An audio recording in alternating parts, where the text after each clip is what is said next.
Hi, Keith. Yeah. Hi. Hi, nice to see you. How are you feeling? I'm medicated. Are you? Yeah. This is the first.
All right. Hello, everyone. Happy Thursday. Welcome to Beyond Baroque. Welcome to the Wanda Coleman Theater. My name is Ivan Salinas, Programs Manager here in this beautiful space. I want to welcome you to Prismatic Inquiry, featuring David Starkey, Ed Schad, and Eve Wood. Let's give a round of applause to our poets this evening. Yeah. We'll have a bit of readings as well as visual poetry, and we'll end with a Q&A. Before that, just want to say a few words about our space. We are a place dedicated to the possibilities of language, and Beyond Baroque itself was founded in 1968 by George Drury Smith, and what began as an experimental literary magazine evolved into the interdisciplinary art space it is today. I do want to acknowledge our presence in the unceded territory of the Tongva, Tataviam, and Chumash peoples. We acknowledge the wrong done to Indigenous communities, and as an arts organization, we are committed to recognize they are the original stewards of this land, and we are also committed to uplifting their stories and cultures. For our weekly programming series, we are in the midst of the summer here in July, and we will be hosting a poetry and blues night tomorrow evening with poet M.L. Liebler. He will be performing with Pat Thomas and the Monk Poetry Band. So it'll be a bit of music with poetry and with guests as well, like M.L. coming from Detroit. And at the end of the month, you can also catch Michelle Bidding, former LA Poet Laureate Lynn Thompson, and James Meets for a celebration of new releases. And after that, we'll be taking a break from programming during the month of August. We'll be back in September. But if there's one event to invite you for the summer, we do have a fundraiser happening on July 25th, and that is a salsa and reggaeton fundraiser. So if there are any dancers out there or anybody that would like to dance, we will be turning the Wanda Coleman Theater into the Bad Bunny room, and outside we will have the salsa Poets Garden. We will have some poets also join us for that, but this is definitely just a night to have fun. We'll be having 2 DJs, and in this room, yes, there will be we'll be bumping Bad Bunny all the way through. We have the schedule from 8 p.m. to 11 p.m. But it's a great way to, dance a little bit, but also support a literary space like this. We do have mainly poetry readings, but we do host a myriad of performances in the space. Saturday, you could even catch a glimpse of that with the Lit Show. It's put on by Jerry Fialka and Susie Williams, and there will be a diverse set of performances for that evening. And if you ever are interested in renting our space, that is also available. You can inquire more with me or at the bookstore. And if you also want to support us by becoming a member, you can support us that way.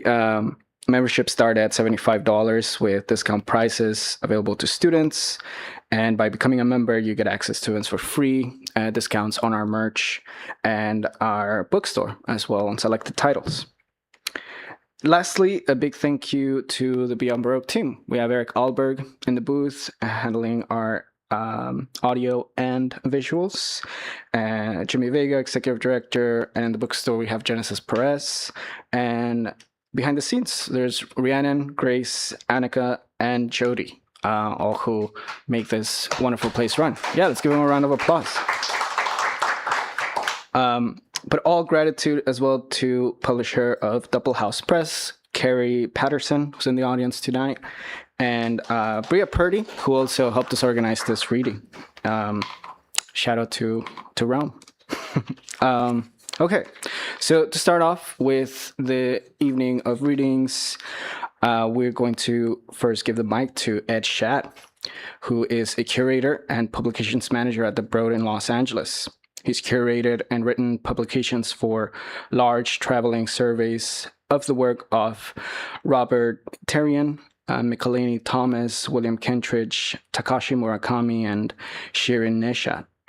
In 2021, he became a fellow of the LA Institute for the Humanities at USC, and his first collection of poetry, Letters Apart, a collaboration with the painter Liat Yosifor, was published in spring 2023 by DoppelHouse Press. His poems and essays have been widely published, including in the LA Review of Books, the Brooklyn Rail, the Blue Moon Review, among others, and new poems are forthcoming in Commas and Sonora Review. Let's give a round of applause to Ed Schad.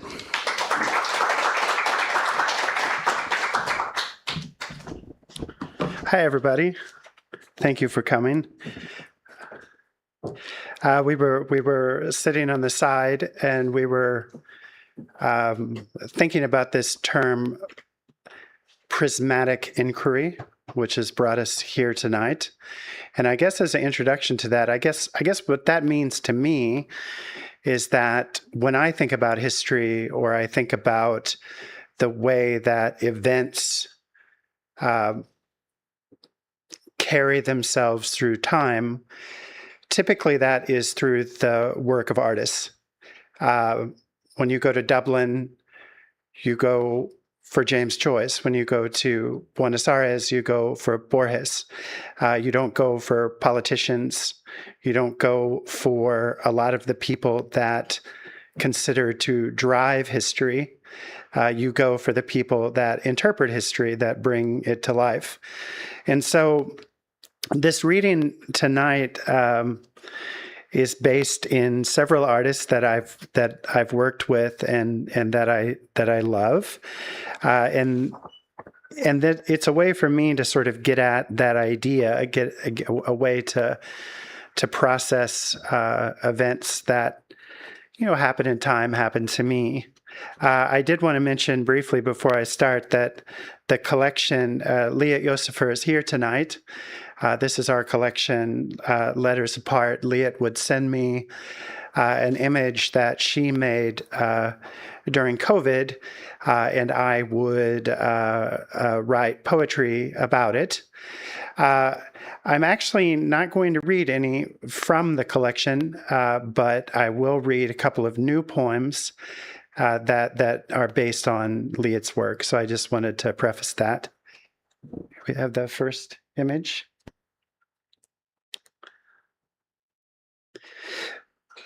So just a little bit about this. I was working with William Kentridge on a large installation, and I was doing a lot of walking around Johannesburg. Johannesburg is a place of great division, very high walls that are literally built to divide people. And I was thinking about this painting that Liat made, and I actually wrote this poem in William's kitchen, in William Kentridge's kitchen, but it's based on these walls. Surveil. Downward dark dip, shudder. Crucified remnant of sun against the calm comfort of dusk. The walls are high, razor wire cloister on high, refusing the hour of the terribly hurt. By stamp and ledger, by red pen, and by darling, oh darling, let's cry for them, darling. The security light is now armed. The Venetian lids its eyes. Incidentally, I sent that to about 50 American magazines. None of them printed it. And then I said, well, it was written in South Africa. Let's send it to South Africa. And that I did, and they printed it. So I guess they got that one. Liat sent me this one around the time of the fire. A horrible time about a year ago. My wife and I live in northern Pasadena. We were about a half mile from it. But I was thinking about the people over in the Palisades and the potential for mudslides. And this painting that Liat made, the thing about Liat's work is that if you're in the fire, her work becomes a great prism to think about a fire. If you're in a mudslide, they morph in that extraordinary way. This poem is called Slide. Mud heave and lift up to hug the footings, brown and blue iodine black, around and through, yellow bile and liver, pancreas wash, cage crack. The houses down, slumping in their final chairs, gaze out, crumbled to the last phalanx of pier. Tiny joints of deck and rail, gangway and ramp, bobbing long and lean and calm in the waves. Do I have the next one? Got the next image? Oh, that's okay. Thank you. I worked with wonderful sculptor Robert Therian, did a big installation with him last year. He sadly passed away in 2019. He has this wonderful image. I don't know if you know what underwood potted meat is. It has a devil on the can. And Robert Therian had such an amazing imagination that I got the impression that these devils would crawl over his life, over his work, over his tablecloths, over his drawings and prints and paintings. And there was a work in the show, which you see here, of the devils. And so I started to imagine, well, what would crawl all over me? And so here we go. Tony the tiger began to groan free of his box, pacing, padding, rushing down to disrupt the morning table. Great though he was, his flakes also great, he increased, deepened, outstretched his cartoon lines out of the world of toys, to stride into blood and hair and skin, leaving the cardboard a scratch and sniff of musk and urine, a den of distant deep. Pungent, dimensional, Tony multiplied, spawned bright versions of himself, beasts nimbly climbing walls, roaming wallpaper jungles, leaving hunting stains on every unreflected tablecloth. Around the house, yellow eyes shining out from every pattern, tigers roaring everywhere.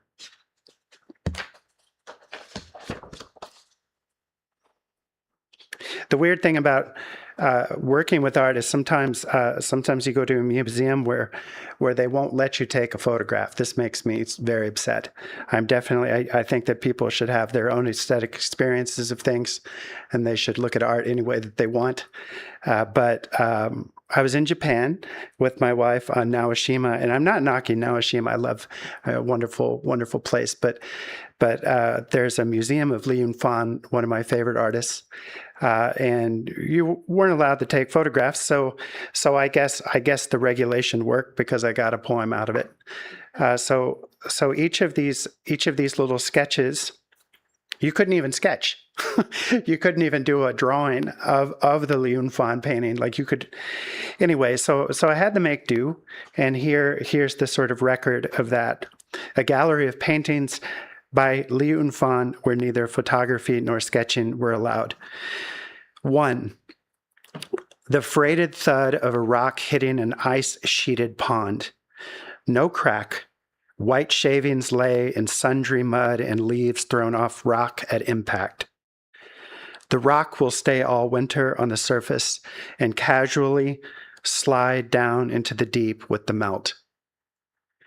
2. A fingerprint on the coffee cup. The transferred warmth from the ceramic to the hand will, in the circle of grace, be easy to carry, also in the circle of grace, heavy. 3. Black ocean waves slap every key on the keyboard like an eager surrealist. 4. Nouns. Dr. Pepper bottle, Chevrolet dually, gate chain, alfalfa, Stetson cologne, crankcase grease, and diesel desiccate under a middle-aged sun. When they are thin and dry enough, the rain will wash them into a long autumn stain on the driveway. 5. Cypresses, lank leaning out from towers of rock, yawn fans of leaves. These mountains, perched as always, offer the sum of another life. 6. The man had 2 extra holes in his body. One hole in his chest had a cylindrical shape as though a beer can had been forcefully punched in bloodlessly and pulled out. The other was similar but a little wider, an upright vase driven right into his left shoulder. Decaying flowers in blue and brown and pink can be placed inside. 7. A single tiny cataclysm in an immense space.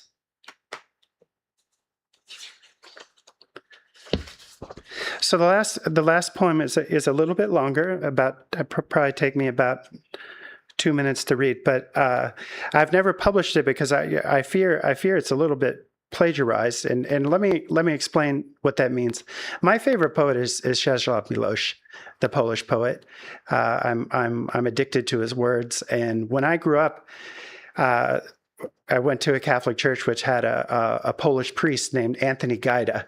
And I got so used to listening to his Polish accent that it's a great comfort to me to read Czesław's poems in relation to my own life.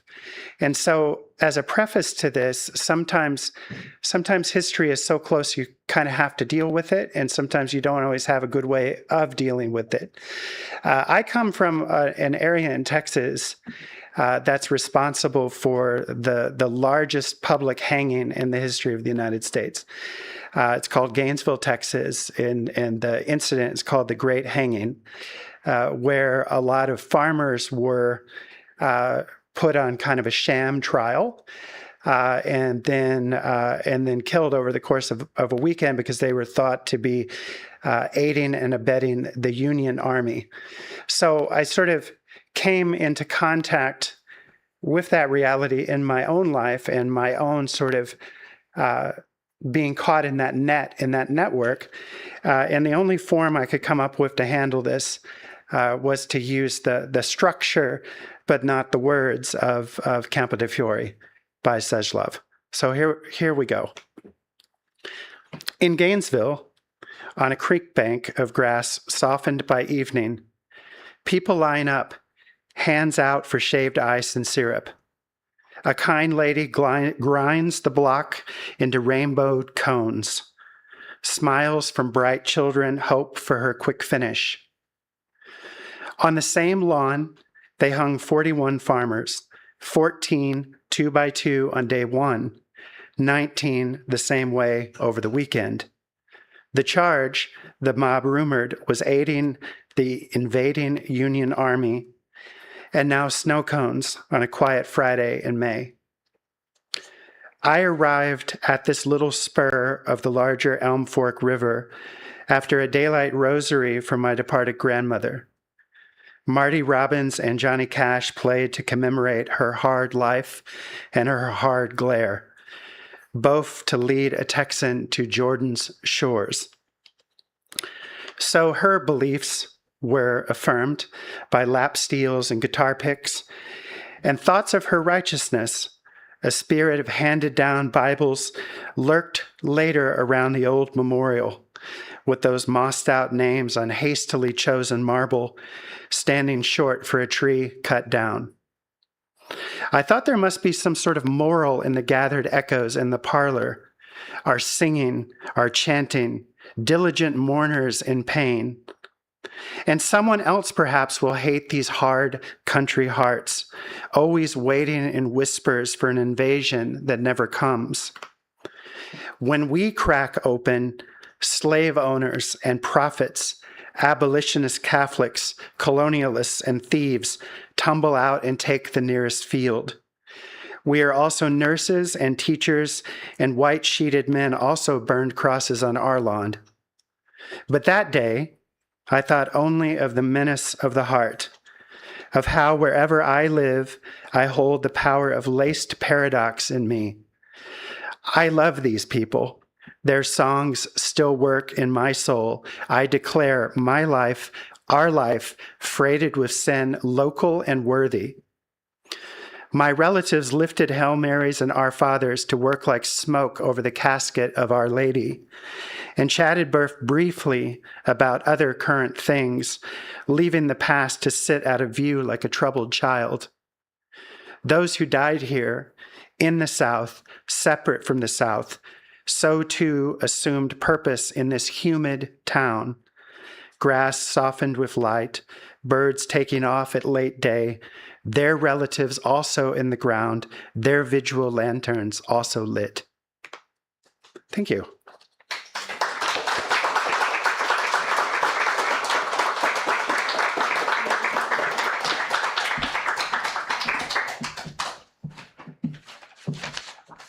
Thank you so much for that, Ed. Our next poet is Eve Wood, a Los Angeles-based writer, artist, and art critic. Her writing and poetry has been widely published in magazines and literary journals such as The New Republic, Best American Poetry, and Santa Monica Review, among others. She holds a BFA and MFA from the California Institute of the Arts and an MFA from UC Irvine. She is the recipient of a Jacob Javits Fellowship and a California Community Foundation Fellowship. She is the author and illustrator of 8 collections of poetry and chapbooks. Please welcome Eve Wood.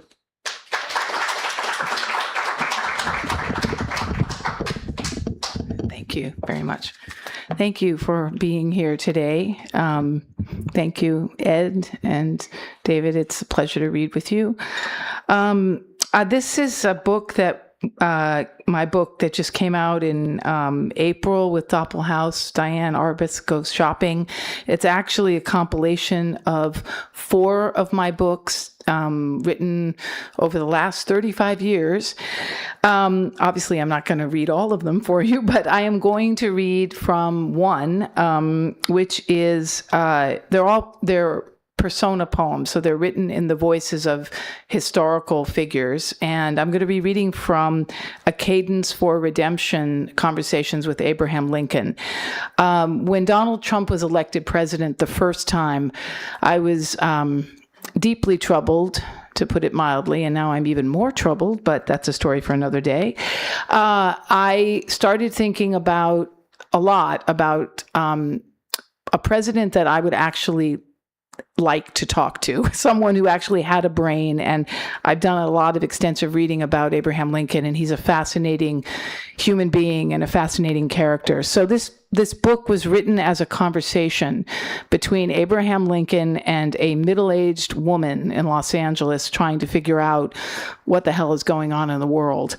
So the poems are dated. They take place over the last 24 hours of Abraham Lincoln's life, and they have a time stamp and a date. The first one is 7:10 a.m., April 14th, 2020. So this is in the voice of the middle-aged woman. Oh, and I should add, they're also correspond with meals. Abraham Lincoln visits her over the course of one day as she's eating breakfast, mid-afternoon snack. He just comes to her in those moments. So this is breakfast. He orders black coffee, drinks 7 cups. I hand him a napkin and he wipes his wide mouth. There is nothing I know that he hasn't imagined. His face like burled wood, his eyes seated in their own inspiration, the simple wisdom of the trees, the fierce, incongruous wind. He smiles to encourage me as the eggs bleed out on the plate and the coffee turns to black earth. I would like to say something, anything, though the moment does not allow for this. So I sit in flawed admiration as above us jet planes tunnel the sky, spewing chemtrails, the leavings of a dead and unrecognizable world, and the silence between us like a luminous gift. Finally, he sets the small cup in its cradle and his voice takes the air as though the earth itself whispered, "The greatest among you are the most fragile." So we've all heard stories about good old Honest Abe and how he walked something like 16 miles to return someone's change. He just felt like he had to do that, right? That's the kind of guy he was. He also spent a lot of his early years doing manual labor. His father was kind of a very difficult man and did not believe in education. So Abraham Lincoln spent a lot of time chopping wood when he was young. This is 8:45 a.m., April 14th, 1865, the day he was assassinated. My face in the woodpile. I was raised to chop wood, to carry the heaviest bucket of water for a distance undisclosed, but to which I've since become accustomed. Ambition is a slow amble, insinuating itself softly into the folds of my life until the pursuit of truth, defending the lives of thieves and murderers, discrediting the moon with a simple almanac, no longer held my attention. I could just as easily have been one of those men, but for the two silver trees that came to me one night in a dream, proffering destiny with the falling of each argent leaf. I was held captive inside my own mind, and I knew it would always be so. My only peace, forever whittling down the long line of years to find my own face in the woodpile. So Abraham Lincoln, when he was elected president and he was in office, we all know the stories about him, but he, one of the things that happened was during the Civil War, back in those days, presidents would actually write you letters. If you had a question or if they felt bad about something, they would send you a letter. So Lydia Bixby was a woman who had 5 sons, and all 5 of her boys died in the Civil War. And Abraham Lincoln felt quite guilty about this. And there's a very famous letter he wrote to her, basically apologizing for taking the lives of her 5 boys. 3:34 p.m., April 14th, 1865, to Lydia Bixby upon losing 5 of her sons in the war. I am afraid only the trees stood witness to the falling of each of your boys, taking the field as they did, young lions laying down their soft heads in the grass. But I've heard word from the flowering dogwood and the cypress as well, that the battle-worn birds flew so low, and into the fray they stole each boy's final breath and made it their own to bear it away on the wind. It's true, I wasn't there. And who would trust the knowledge of trees?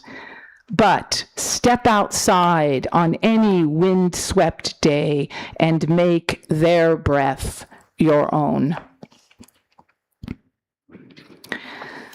Abraham Lincoln was also someone who suffered from terrible anxiety and depression and migraines and vertigo. I just recently realized, I read something about this, all of which I suffer from.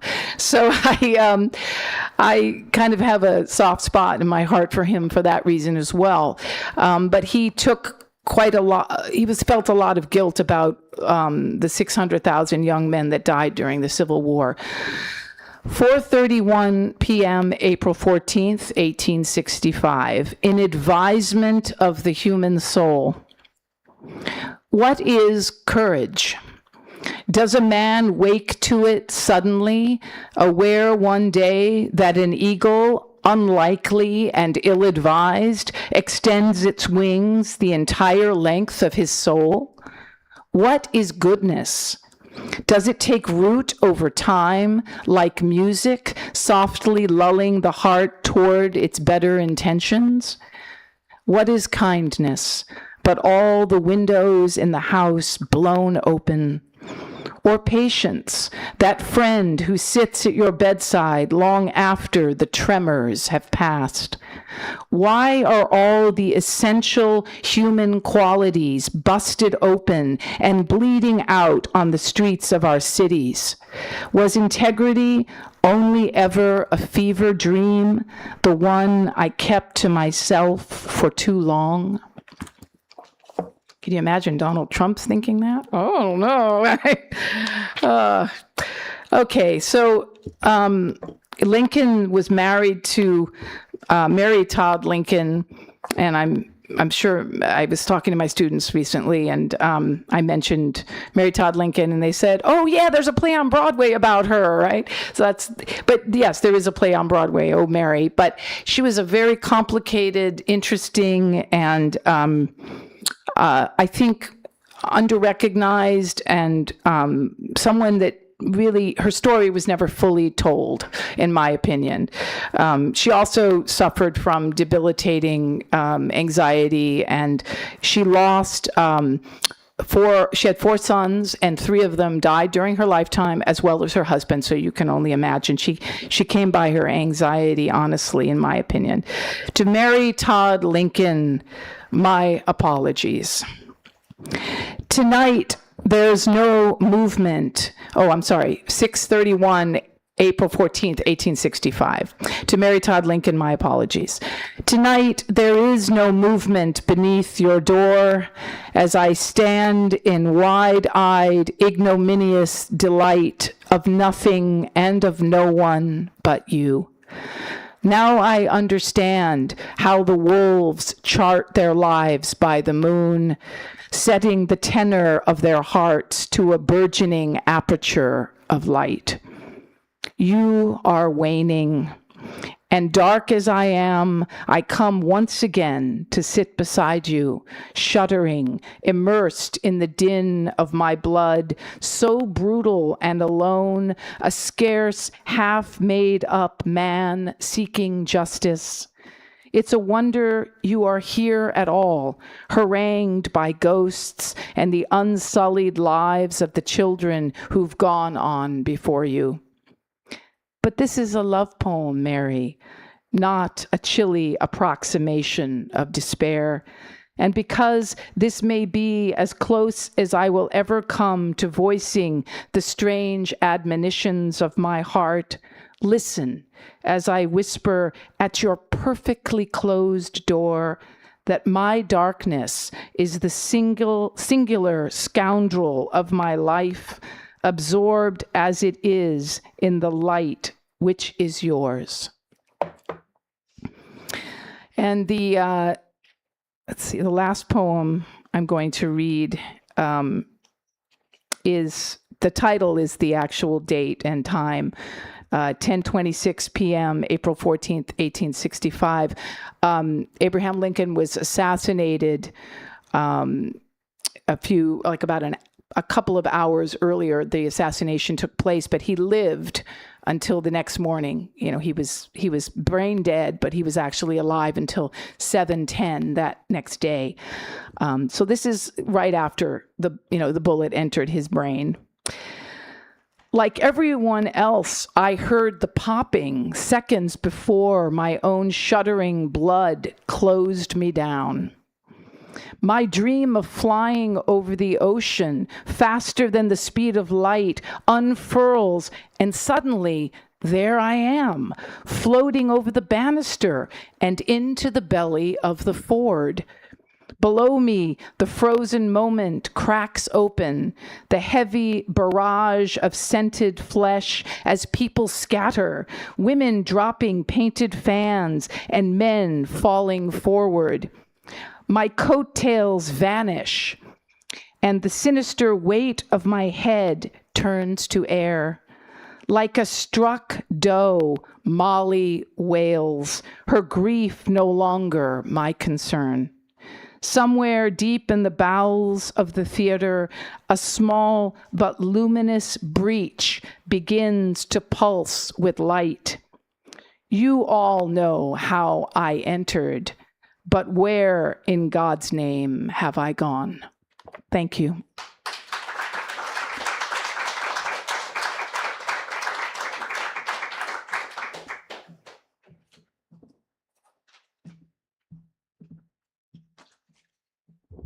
Thank you so much, Eve.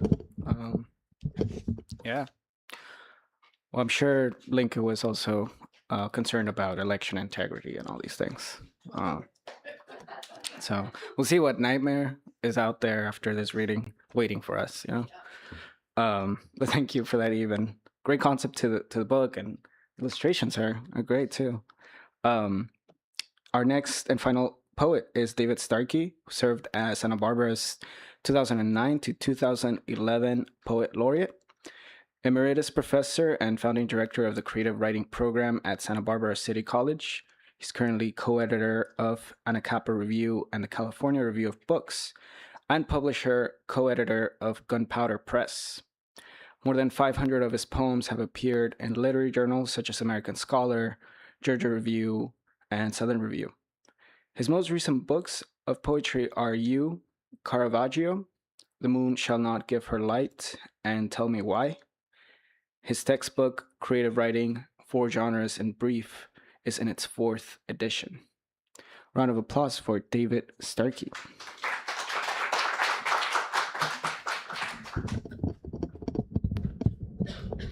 I'm the tallest poet in Santa Barbara. Everybody says I'm 64 and I'm shrinking, so I don't know how much longer I'm going to hold on to that. Yeah, that's perfect. Thank you. So yeah, thank you all. Thanks, Carrie, and thanks my 2 great co-readers, even Ed, and thanks to Beyond Baroque. So I'm going to read, if I could get to the next slide there, I'm going to read 6 poems from my book, The Moon Shall Not Give Her Light, which is a quote from the book of Mark. And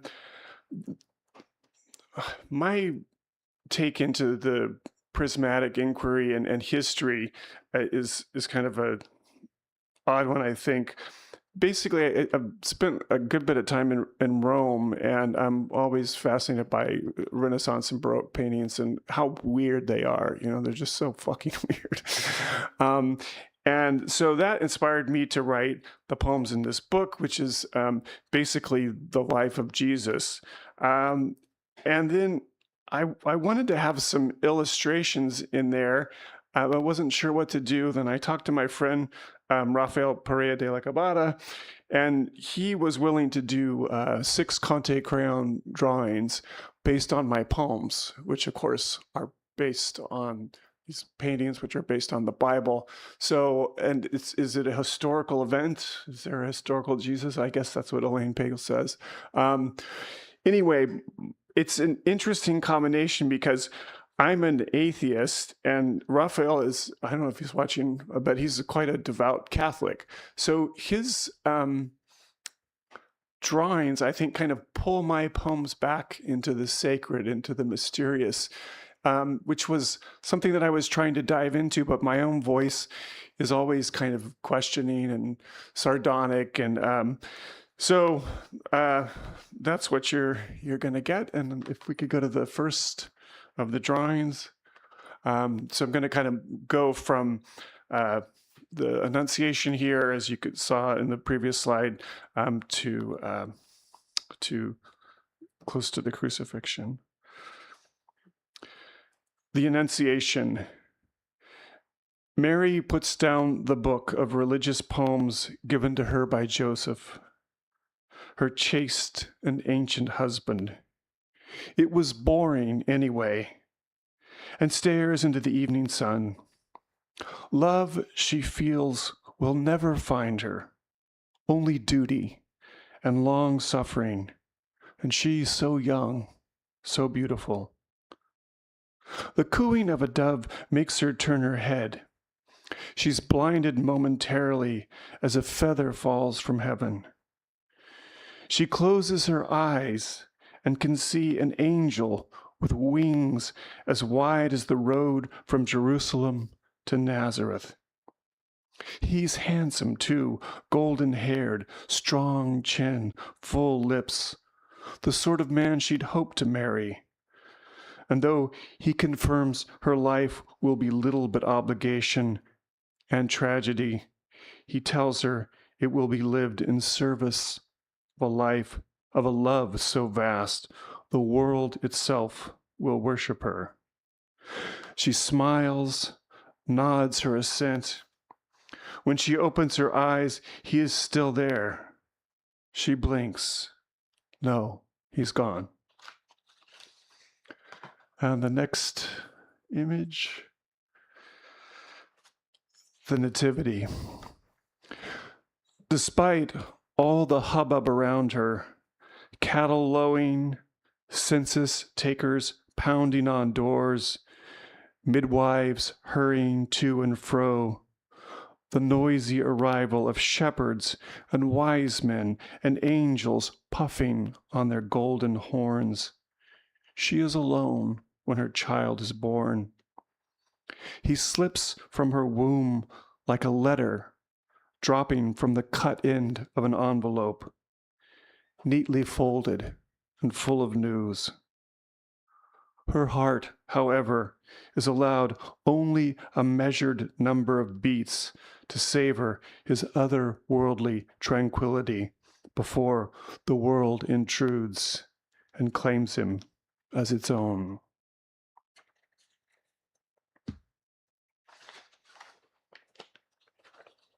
And so the next slide, the childhood of Jesus.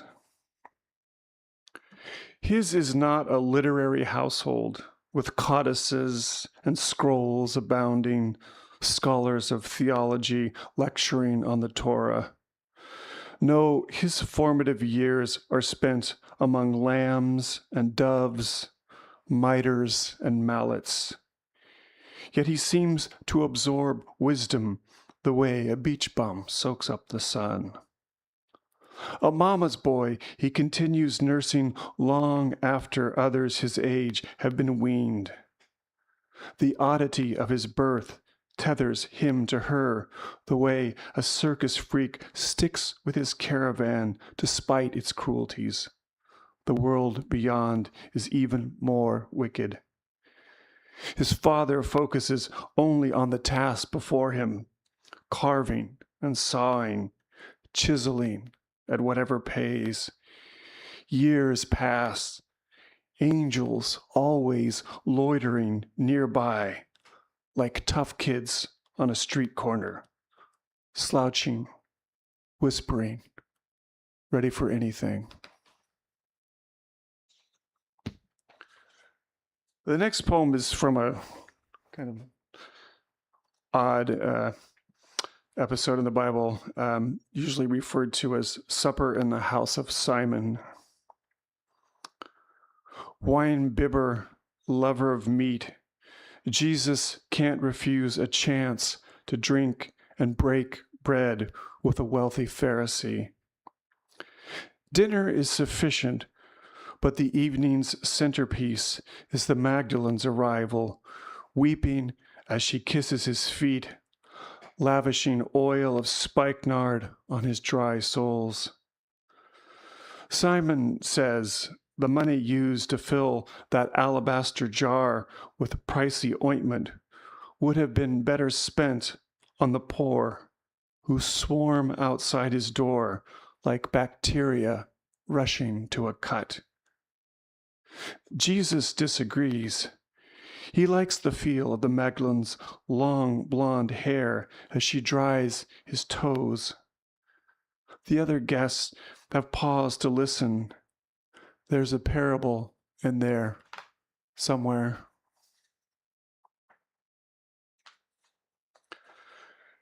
And then I'll go to the Feast of Herod.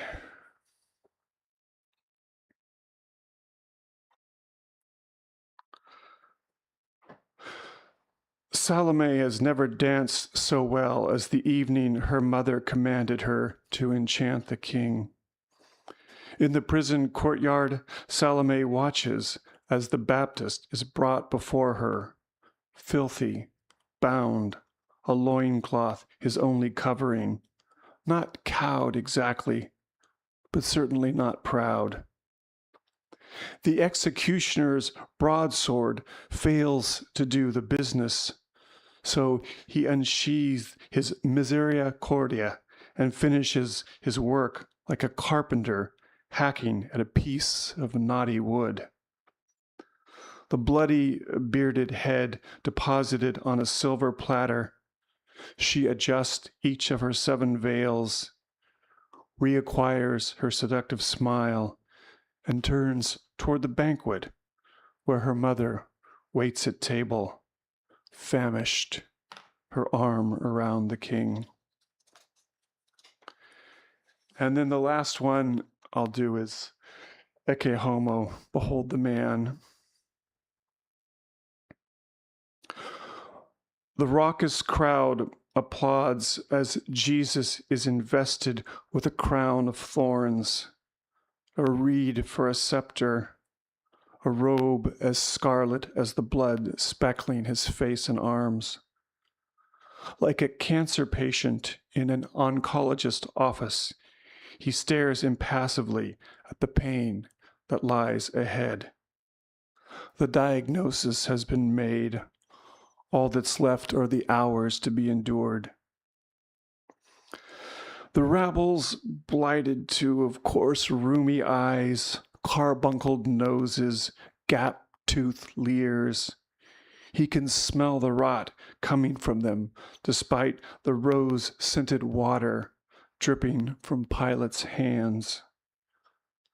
The governor clutches his prisoner's shoulders, the way a father might when welcoming his son home from prison or some impossible voyage. Jesus looks back at Pilate, one man remembering another's face as he's led down the steps to the spitting, shouting mob. Thanks.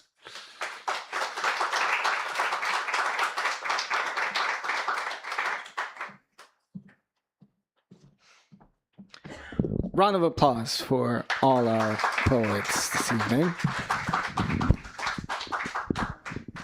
So I think we'll have a bit of a Q&A. I want to invite all our poets to the stage, and I hope that you all have some questions ready.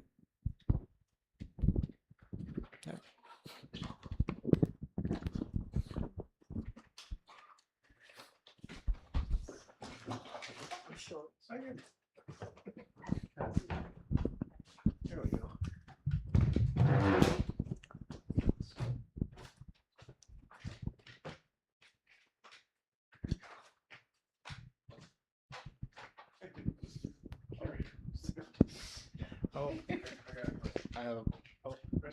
Yeah, we can start right here. All 3 of you. He needs a mic. Work in which your poems appear in the context of bigotry, Okay. albeit in very, very different contexts, and with the artworks coming in different parts of the assembly process. I was wondering if you could discuss how having your work appear presented with artworks and imagery amplifies the meaning that you intended. Like, how does publishing poetry in the context of artwork help you get at the themes that you're exploring, or how does it amplify those themes? Oh, I guess I'm first. Well, I'm an artist and a writer, and so I've always sort of had this tension between those two. Like, do I put them together? Do I not put them together? And for years, I used to show at Suzanne Villeman at a gallery, and people would say, you need to do a book of art with your writing. And people would tell me that, and I'd say, no, I'm not going to do that. If you ask me, no, I'm not going to do it. I couldn't figure out how organically they would kind of go together. And I think that for me, the blessing of this book is that Carrie Patterson hired a phenomenal designer, and the design of the book, so it's not just an artwork elucidating a poem, it's fragments, and so it asks more questions, which I personally really like that kind of relationship rather than just pure illustration. I guess for me, I wrote art criticism for about a decade. I know Eve does write art criticism as well. And now in my job at the Broad, primarily I do books that are kind of, very, straightforward art history. And neither criticism nor art history says really what I want to say. While David was reading, I had the thought that maybe you're the perfect viewer of art, because there's an experience that you have with artists that are your friends, with artwork that you encounter in galleries and museums, and making artwork for your own that isn't encompassed by these forms in which you typically find the interpretation of art placed. And so in that case, poetry becomes this kind of beautiful third term that goes into other locations. I mean, I guess that's what I would say. Well, it's interesting that we're all really passionate about art. We also all write prose about it as well too. But the poetry is interesting. So with Raphael, I've worked with him before in a couple of other books, and I gave him this manuscript 10 years ago, and he said, "I don't want to illustrate a book of poems." So he did an abstract painting in blue, red, yellow, and white for every single one of these poems. But if you just looked at it, it would be hard to know, other than what was coming from his heart and his head, what it was about. So I had to convince him with a little money, to do these drawings, because I still think if you look at that Ecce Homo up there, that's not really an illustration, I mean, I think that is a parallel kind of inquiry into what's going on. So yeah, for me, I just feel lucky to have the poem play off the drawing in a way, as an odd way that there was no way I expected that to happen. So it was just great when he had all the drawings and I could put them against the poems, and it was a surprise. That's the main word for me, I think.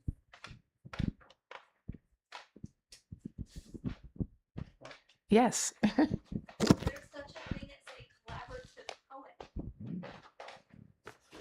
A collaborative poet? Can you, what is that? Yeah, that's an interesting term. Listening to the three of you, I'm wondering if that's another term. Oh, oh. We'll have a threesome, I guess, huh?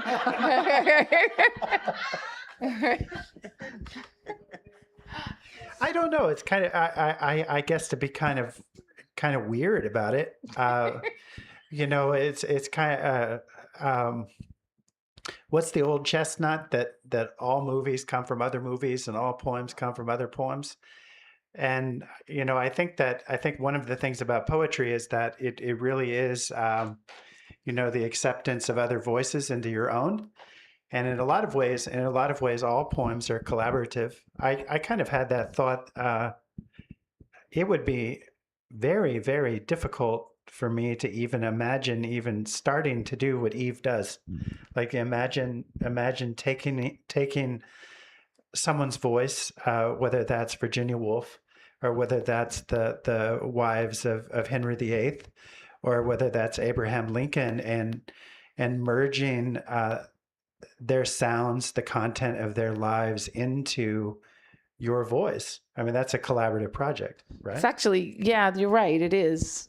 I think it's kind of, it could be scary because how can I speak for someone else, but I approach it as kind of like in a collaboration. I really felt like, especially with Virginia Woolf and with Abraham Lincoln, after doing so much research, you feel, and I'm sure you've had this experience, that you get to know someone, that they're a living person. It's not they're dead and you're just reading their letters.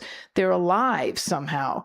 So I just felt like, I had to ask their permission, and they were like, okay, go for it.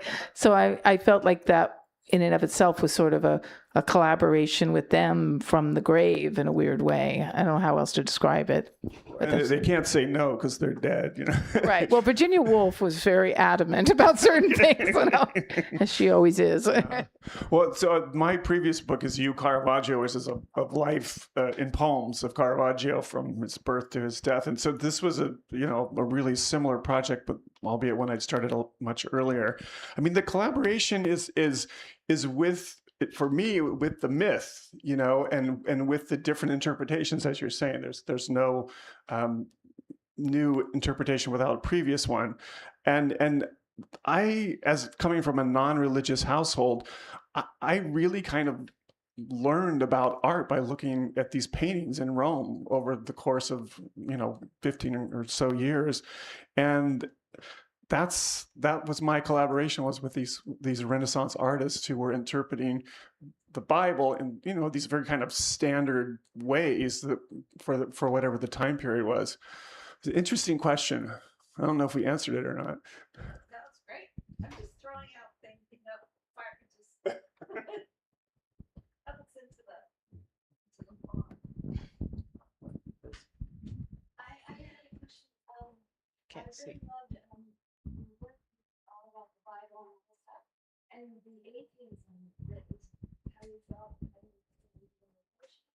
know. I tried to grasp it, and it's my first connection during your work. But I was so intrigued, and I really was touched. It's really beautiful. And my question would be like, what would be your inner voice if you want to say to yourself, like, what did that process feel like? As you went through that, as it was. Yeah, and I think because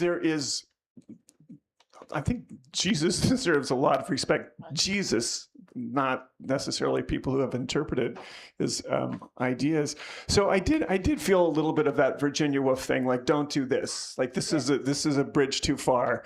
And I did feel a kind of responsibility, I guess, for trying to not turn this into a mockery or something like that, because that's just dumb. But I also, whenever I felt skeptical, I wanted to let that out too, in a way that I think if I were coming from a religious background and were still religious myself, I probably wouldn't have done it. Yeah. Thank you.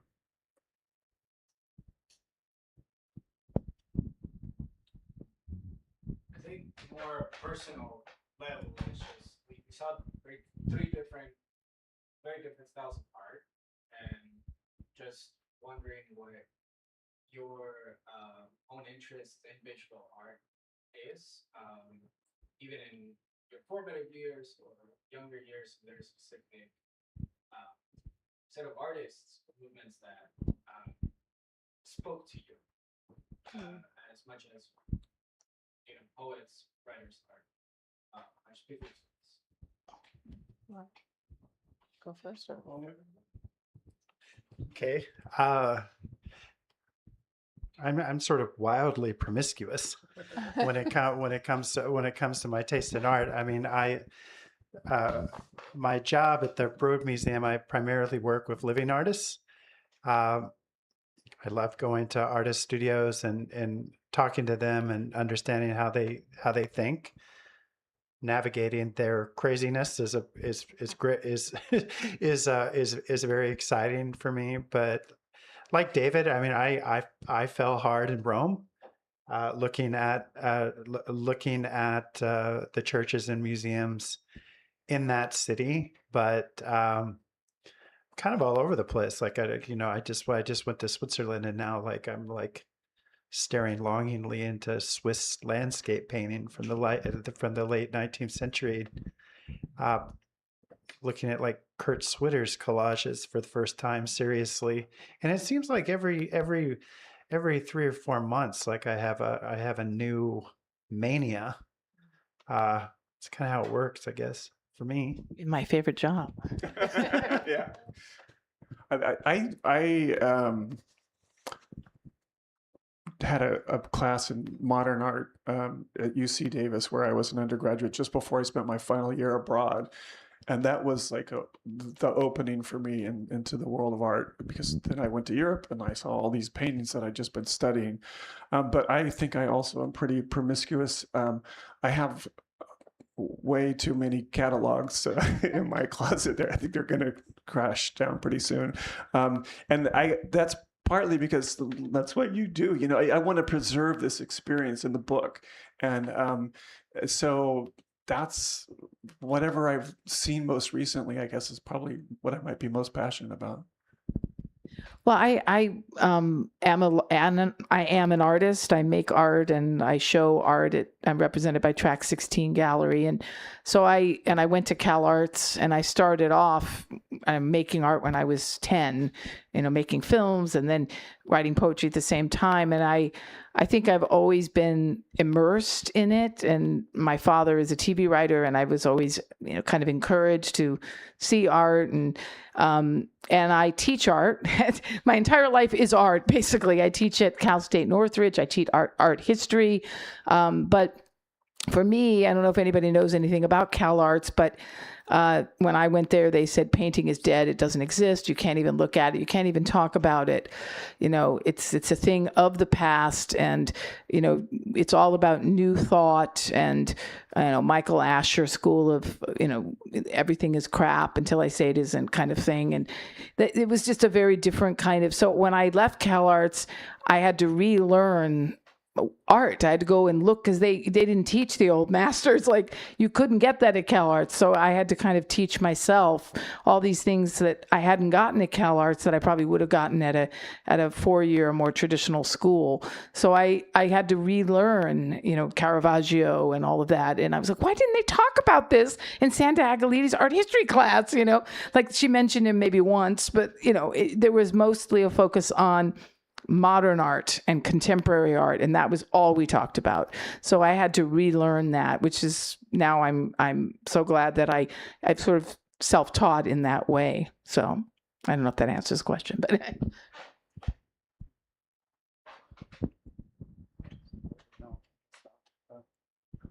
no more questions? Thank you guys for coming out and braving the traffic.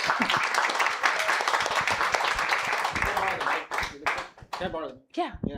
All right. Yeah, appreciate you all for being here. So that concludes the program. But we do have a bit of reception out in the lobby, and we also have several books for sale of Ed, Eve, David, DoppelHouse Press titles, and many other titles. So please check out our selection of books. And we also have the gallery. That is the Mike Kelly Gallery if you want to see more visual art. And we actually have an auction going on at the moment. That's also another way you can support Beyond Baroque, but half of it is displayed here in the lobby, and the rest is upstairs in the Mike Kelly Gallery. So feel free to browse through the space. Thank you all.